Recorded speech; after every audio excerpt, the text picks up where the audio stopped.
नमस्कार दोस्तों, अगर आप गुरुवार के अखबारों को उठा लें तो फ्रंट पेज पर मोदी सरकार ने बड़े बड़े इश्तिहार दिए हैं। जीएसटी में हो रहे रिफॉर्म को नेक्स्ट जेन जीएसटी रिफॉर्म कहते हुए सरकार ने बताया है कि कैसे अब कई चीजें सस्ती होंगी।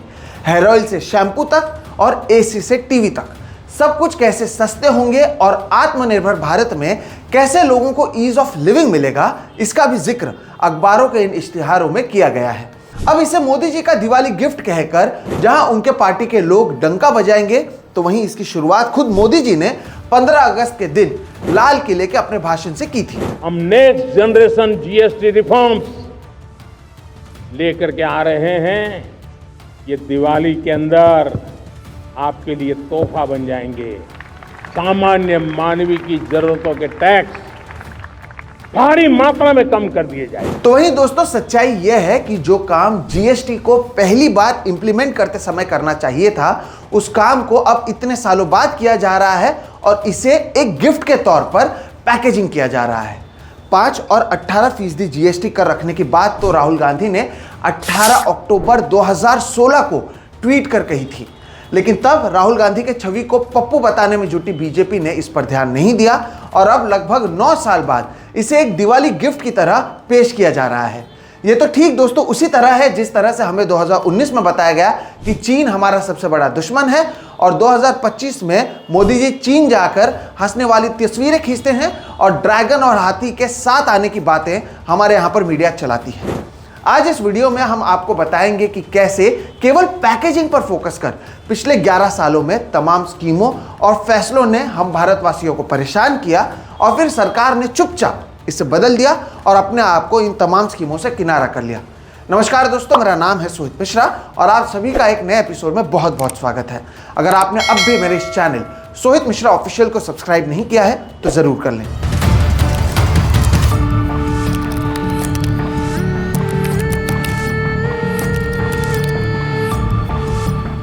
दोस्तों, शुरुआत करते हैं जीएसटी वाले ही मुद्दे से। बुधवार को हुए जीएसटी काउंसिल मीटिंग में जीएसटी कर को 2 स्लैब 5% और 18% में रखने का ऐलान किया गया। यानी जो 12% और 28% की दरें थी उसे हटा दी गई है। अब कई चीजें जिस पर पहले इनकी ही सरकार ज्यादा टैक्स लगा रही थी उसे कम कर दिया गया है। ये नई दरें 22 सितंबर यानी नवरात्रि के पहले दिन से लागू होंगी और अब इसे दिवाली गिफ्ट कहकर मोदी जी सुर्खियां बटोर रहे हैं। लेकिन यहां पर सवाल यह है दोस्तों कि आखिर 8 साल बाद मोदी जी इतने दयालु क्यों हो गए? क्या यह सब पहले नहीं किया जाना चाहिए था? मैंने आपको 2016 के राहुल गांधी का वो ट्वीट भी दिखाया जहां पर वो जीएसटी की दरों को 5% और 18% ही रखने की बात कर रहे थे, लेकिन उस समय सरकार ने उसे माना नहीं।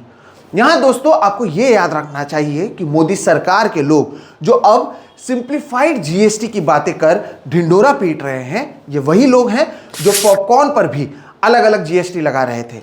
अनब्रांडेड पॉपकॉर्न पर 5%, ब्रांडेड पॉपकॉर्न पर 12%, कैरेमल पॉपकॉर्न पर 18% जीएसटी। पॉपकॉर्न का ट्रीटमेंट में जब तक वो नमकीन है, सॉल्टेड है, मसाला एडेड है, चटपटा मसाला है, चिली पाउडर है, कुछ हो, वो सब 5%, am I right?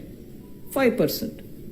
But when it has added caramelized sugar, it is no longer नमकीन, इसीलिए उसका रेट अलग है।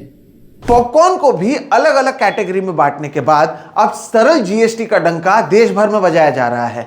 सरकार के इस ऐलान के बाद कांग्रेस नेता और पूर्व वित्त मंत्री पी चिदंबरम ने ट्वीट कर इस फैसले का स्वागत तो किया, लेकिन कहा कि यह जो फैसला है वो 8 साल की देरी से आया है। अपने ट्वीट में चिदंबरम ने कहा कि यह सरकार अगर चाहती तो यह फैसला जीएसटी को पहली बार लागू करते समय ही ले लेती। विपक्ष इस मुद्दे को लगातार उठाता रहा है, लेकिन सरकार ने इस पर ध्यान नहीं दिया। चिदंबरम आगे पूछते हैं कि आखिर इस अचानक से लिए गए फैसले की वजह क्या है? कमजोर ग्रोथ, बिहार में चुनाव, ट्रंप की ओर से लगाए जा रहे टैरिफ या ऊपर दिए गए सभी मुद्दे? दोस्तों, यह पहली बार नहीं है जब सरकार को अपने फैसले बदलने पड़े, लेकिन उनकी पैकेजिंग इतनी तगड़ी होती है कि हम सब उसे मास्टर स्ट्रोक समझने लग जाते हैं और मीडिया उसे मास्टर स्ट्रोक बताने में लग जाती है। सत्ता में आने के बाद से मोदी सरकार ने न केवल स्कूली किताबों से इतिहास बदला, बल्कि कांग्रेस शासन से चले आ रहे तमाम स्कीमों के नामों को भी बदला और उन स्कीमों को अपनी स्कीमें बताने की कोशिश मोदी सरकार की ओर से की गई। कांग्रेस पार्टी ने अपने वेबसाइट पर ऐसे कई उदाहरण दिए हैं जिसकी शुरुआत तो कांग्रेस सरकार ने की थी, लेकिन नाम बदलकर अब उसे बीजेपी अपना स्कीम बताती है। जैसे कि 2011 से ही नेशनल मैन्युफैक्चरिंग पॉलिसी के नाम से चलाए जा रहे स्कीम को मोदी जी ने मेक इन इंडिया का नाम देकर देश भर में खुद की मार्केटिंग की। 2010 से चले आ रहा नेशनल स्किल डेवलपमेंट प्रोग्राम बन गया स्किल इंडिया, और 2006 से चला आ रहा नेशनल ई गवर्नेंस प्लान बन गया डिजिटल इंडिया। इस तरह के तमाम स्कीमों के पुराने और नए नाम आपको कांग्रेस पार्टी के वेबसाइट पर मिल जाएंगे। इतना ही नहीं, ये वही प्रधानमंत्री हैं जिन्होंने 7 मार्च 2015 को लोकसभा के अपने भाषण में मनरेगा को कांग्रेस का एक विफल स्कीम बताया था और उसे इसलिए जारी रखने की बात कही थी ताकि दुनिया को पता चले कि ये स्कीम कैसे कांग्रेस की विफलता का जीता जागता स्मारक है। मेरी राजनीतिक सूझबूझ कहती है कि मनरेगा कभी बंद मत करो।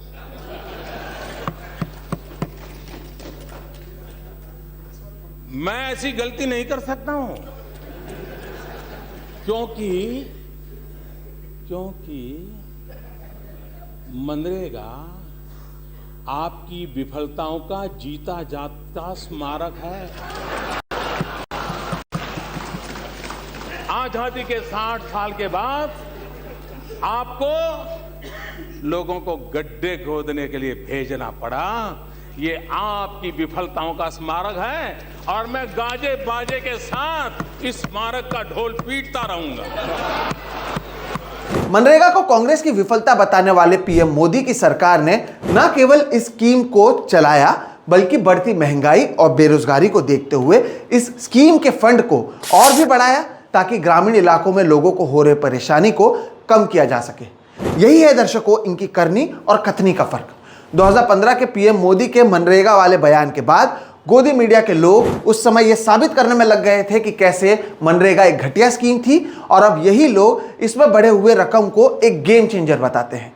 जैसे कि पिछले 9 साल में अलग अलग जीएसटी स्लैब से होने वाली परेशानी के बारे में कभी गोदी मीडिया ने बात नहीं की, लेकिन अब अचानक से वो बता रहे हैं कि कैसे इस नए फैसले से लोगों की परेशानी कम होगी। लेकिन जब लोगों की परेशानी बढ़ी थी, जब लोग परेशान थे, तब क्या लोगों ने इस पर रिपोर्टिंग की थी? तो इसका जवाब है नहीं। पीएम मोदी के इसी पैकेजिंग का नतीजा था 100 स्मार्ट सिटी। याद है आपको? पहले 2019, फिर 2023 और फिर मार्च 2025 तक इस देश में 100 स्मार्ट सिटी बनने की बात मोदी सरकार ने की थी। 2014 में सत्ता में आने के 1 महीने बाद से ही स्मार्ट सिटी की बात कर पीएम मोदी अपने आप को एक विजनरी नेता दिखाने लगे थे। Optical fibre network, next gen infrastructure जैसे शब्दों का इस्तेमाल कर 100 शहरों को आधुनिक बनाए जाने की बात प्रधानमंत्री मोदी की ओर से किया गया, इसका ऐलान किया गया। कोर इंफ्रास्ट्रक्चर बनाए जाने की बात करने वाले मोदी जी ने इस स्कीम को आखिर बीच में क्यों छोड़ दिया? क्या आज इसकी चर्चा बीजेपी के नेता भी करते हैं? आप बताइए, ये स्मार्ट सिटी तो छोड़िए, मुंबई, दिल्ली, बैंगलोर की क्या हालत है अभी? पिछले 10 सालों में क्या हुआ है? गुरुग्राम में भारी बारिश में क्या हो गया है? ये समय समय पर दर्शकों आंखों में धूल झोंकने का बात करते हैं, ये वही काम करते हैं और इसका इस्तेमाल ये अलग अलग चुनाव में करते हैं। सुर्खियां बटोरते हैं, वोट बटोरते हैं और लोगों से वोट लेने के बाद इन मुद्दों को ये भूल जाते हैं। आज कहीं पर भी आप नहीं देखेंगे कि 100 स्मार्ट सिटी की बात की जा रही है, लेकिन चुनावों के समय इसका ढिंडोरा मोदी सरकार पीटते थे। इसलिए अब बिहार चुनावों से पहले एक दिवाली गिफ्ट देकर आपको खुश किया जा रहा है, क्योंकि सरकार को भी पता है आपकी याददाश्त कमजोर है। आप नहीं पूछेंगे कि जब आपको पता था कि लोगों को इन अलग अलग टैक्स स्लैब से परेशानी हो रही है तो आपने इससे पहले क्यों नहीं बदला। आप सवाल पूछेंगे नहीं, बल्कि थैंक यू मोदी जी कहकर दिवाली गिफ्ट को एक तोहफा समझ लेंगे।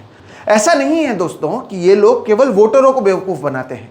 वो लोग जो दिन रात मोदी जी के हर शब्द को 100 आना सच मानते हैं, उन्हें भी बार बार मोदी जी ने कंफ्यूज किया है। कभी भारत के बेस्ट फ्रेंड रहे डोनाल्ड ट्रंप, जिन्हें मोदी जी ने भारत बुलाया, खुद अमेरिका गए, ट्रंप के जीतने के लिए भारत में लोगों ने हवन की, मंदिर बनाए। अब उन्हीं लोगों को पता नहीं है कि आखिर इस मंदिर का करें क्या। ट्रंप भारत पर टैरिफ मारे जा रहे हैं और अब पहले से बॉयकॉट कर चुके चीन के साथ हमारी दोस्ती हो रही है। गोदी मीडिया जो 2019 में मोदी ट्रंप की दोस्ती और चीन के लाल आंख वाली बात करता था, वो अब 3 महाशक्ति भारत, चाइना और रशिया के एक साथ आने से कैसे ट्रंप हिल गए हैं, ऐसे हेडलाइन टीवी पर चला रहे हैं। इसलिए दोस्तों, इस वीडियो के जरिए हमने आपकी याददाश्त को ठीक करने की कोशिश की है, आपको याद दिलाने की कोशिश की कि कैसे सब कुछ केवल मार्केटिंग है। अच्छे से पैकेज कर आपको चीज़ें परोसी जाती हैं और आप भी किसी बात की गहराई में ना जाते हुए हर बात महसूस करने लग जाते हैं कि अब राहत मिल जाएगा, अब हम विश्वगुरु बन जाएंगे। आपकी टैक्स की रकम को कम करने के इश्तिहार भी सरकार ने आपके ही टैक्स से पैसों से दिए हैं ताकि खुद की वाहवाही ये बटोर सके। इसलिए अब जो हो रहा है देश भर में उसे नेक्स्ट जेन टैक्स रिवीजन नहीं बल्कि 8 साल बाद अपनी गलती को सुधारना कहना चाहिए। अगर पहले ही इन्होंने ये कर लिया होता तो आप लोगों की जेब में 8 साल पहले ही पैसे बच जाते। इसलिए अब कम से कम बीजेपी के साथ जनता को भी राहुल गांधी के उस ट्वीट को याद रखना चाहिए और मोदी जी से पूछना चाहिए कि जो बात विपक्ष को 8 साल पहले समझ आ गई थी उसे समझने में आखिर आपको इतना समय क्यों लग गया और क्या इसे हम वाकई एक दिवाली गिफ्ट मान सकते हैं? ये सोचिएगा दर्शकों। फिलहाल इस वीडियो में आप मुझे दीजिए इजाज़त। इस वीडियो के जरिए मैंने आपको जो इनकी पैकेजिंग होती है, जो इनकी स्ट्रैटेजी होती है, जो आरएसएस लेकर इसके साथ ही साथ जो पूरा इनका इकोसिस्टम होता है वो कैसे हर चीज़ को पैकेज करके आपके सामने परोसता है उसकी खुलासा करने की कोशिश मैंने की है। मैं उम्मीद करता हूं कि आपको इनके करनी और कथनी का अंतर समझ में आ गया होगा। अब तो बहुत कम उदाहरण मैंने दिए हैं। नोटबंदी कर इन्होंने काला धन वापस लाने की बात की थी, 2000 को नोट बाद में कैसे बंद कर दिया, ऐसे तमाम मुद्दों को तो मैंने छुआ भी नहीं है। लेकिन मुझे लगता है कि जितने उदाहरण मैंने दिए हैं उससे आपको समझ में आ गया होगा कि ये कहते कुछ और हैं, मार्केटिंग बड़ी बड़ी करते हैं, लेकिन सच्चाई से ये कोसों दूर होते हैं। इसलिए अगर आपको ये वीडियो पसंद आता है तो आप इसे लाइक करें, दूसरों के साथ साझा करें, चैनल को सब्सक्राइब नहीं किया है तो वो भी कर लें। हम लगातार उदाहरणों के साथ बेबाकी से अपनी बात आपके सामने रखने की कोशिश करते हैं। मेरा नाम है सोहित मिश्रा, आप देख रहे हैं सोहित मिश्रा ऑफिशियल। आपको ये वीडियो कैसा लगा ज़रूर बताइएगा, आपके कमेंट का हमें इंतज़ार रहेगा। फिलहाल दीजिए इजाज़त, नमस्कार।